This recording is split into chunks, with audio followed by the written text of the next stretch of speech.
Dewan Juri yang saya hormati. Dan halo teman-teman, bagaimana kabarnya? Baik. Alhamdulillah. Kali ini saya akan menceritakan kisah legenda yang berjudul Asal Mula Ikan Hiung. Simak baik-baik ya ceritanya. Dahulu kala di Sulawesi Tengah tinggallah sepasang suami istri bersama kedua anaknya. Keluarga itu terdiri dari seorang ayah yang bernama Pak Karyo dan si ibu bernama Mak Ija. Sedangkan anak-anaknya yang sulung bernama Ojo dan yang bungsu bernama Dey. Keluarga itu hidup dari hasil kebun dan menangkap ikan. Pada pagi hari sebelum sang ayah pergi ke kebun, sang ayah menyempatkan diri untuk makan bersama istri dan anak-anaknya. Pagi itu, Mak Ija menghidangkan makanan yang sangat lezat. Sang suami dan anak-anaknya sangat senang dengan makanan itu. Agar tidak berebut, Mak Ija membagikan ikan itu dengan adil kepada anak-anaknya. Rupanya ikan itu masih tersisa. Sang suami berpesan agar ikan itu disimpan untuk lauknya ia nanti pulang dari kebun. Kemudian berangkatlah sang ayah ke kebun. Mak Ija pun berkata pada putra sulungnya, "Yujo, anak emak, jaga si bungsu baik-baik ya. Emak mau pergi ke pantai untuk mencari ikan dulu." "Iya, Mak, cepat pulang ya, Mak," jawab si Ojo sambil menggendong adiknya. Nah, teman-teman, Mak Ija pergi ke bibir pantai yang airnya sudah surut. Namun, sekian lama mencari, tak seekor ikan pun yang ia temui. Mak Ija mulai lelah. Akhirnya, Mak Ija duduk sambil beristirahat. Mak Ija pun berdoa, "Ya Allah, berikanlah rezeki yang halal untuk menghidupi keluarga hamba ya Allah. Kabulkanlah doa hamba ya Allah." Selesai Mak Ija berdoa, Mak Ija melanjutkan mencari ikan di bibir pantai. Hari sudah mulai gelap. Mak Ija belum pulang ke rumah. Tiba-tiba anak bungsunya Sidik merengek-rengek meminta makan.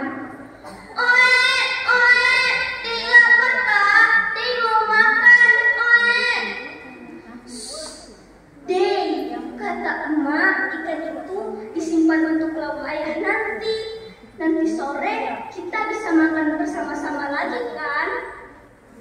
"Oe, oe, tapi Dek lapar Kak, Dek mau makan, oe." Karena kasihan melihat adiknya terus merengek, timbullah rasa kasihan. Si Ojo pun langsung mengambil ikan yang disimpan emaknya. "Oh, cucu-cucu, makan ya Dek, supaya Dek jadi anak pintar, jadi anak sehat." Karena si Ojo merasa lapar juga, akhirnya Ojo ikut makan ikan itu. Nyam nyam nyam nyam nyam nyam. Wah, enak sekali rasa ikan ini. Makan lagi ah. Tanpa mereka sadari, ikan itu habis tanpa tersisa. Mereka pun ngantuk dan tertidur. Sore harinya, Mak Ija pulang. Mak Ija kaget melihat ikan ikan yang disimpan untuk lauk sang ayah habis tanpa tersisa. Teganya kau, Jo. Kau tidak menyimpankan ikan walau hanya sedikit untuk ayahmu. Maaf, Ma. Tadi Dei lapar, Ma. Dei belum makan. Ojo juga lapar, Ma. Jadi Ojo lupa menyisakan ikan untuk ayah, Ma. Maafkan Ojo, Ma. Iya, Jo. Tapi bagaimana kalau ayah pulang ke rumah dan tidak ada lagi yang dimakannya? Sore harinya, sang ayah pulang dengan tubuh yang lelah dan badan yang kotor. Sehabis membersihkan diri, sang ayah pergi ke dapur untuk makan.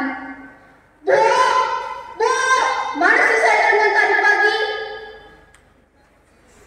Maaf ya, sudah dihabiskan si bungsu. Rupanya sang ayah tidak mau mengerti. Sang ayah menjadi sangat marah pada istrinya.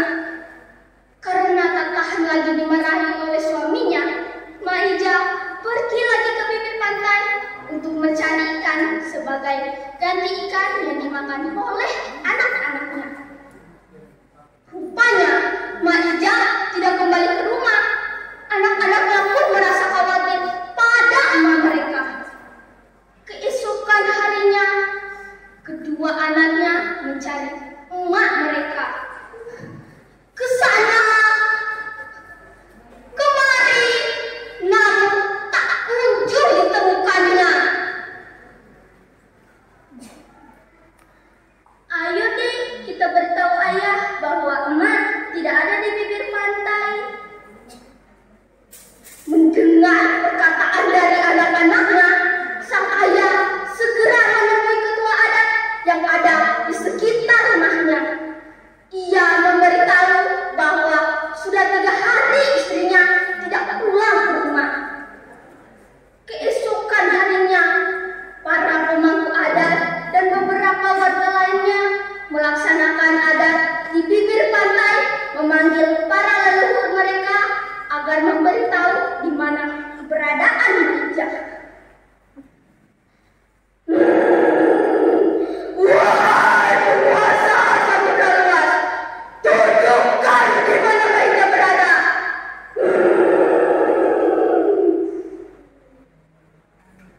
Sementara posisi adat berlangsung, kedua anaknya memanggil-manggil emak mereka.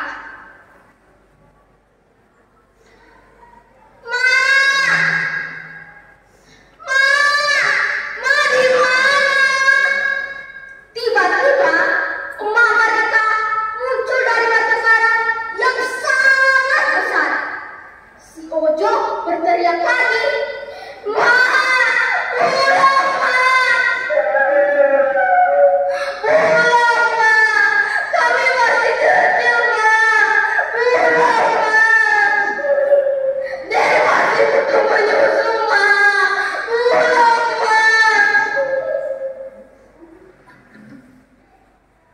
Rupanya teriakan si Ojo tidak dipedulikan oleh Maija. Maija hanya terdiam di balik batu karang itu.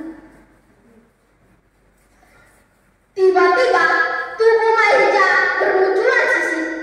Mula-mula hanya kaki, lama-kelamaan merambat ke atas, ke perut, ke punggung. Akhirnya tubuh Maija dipenuhi oleh sisik. Teman-teman, dengan tubuh Maija yang dipenuhi oleh sisik, maka masyarakat Sulawesi Tengah percaya bahwa Maija itulah Putri Duyung. Teman-teman, sebelum saya mengakhiri cerita ini, pesan moral yang dapat kita petik dari cerita ini adalah kita harus melaksanakan amanah yang diberikan kepada kita dengan rasa bertanggung jawab, serta kita harus berhati-hati dalam mengambil suatu keputusan. Wabillahi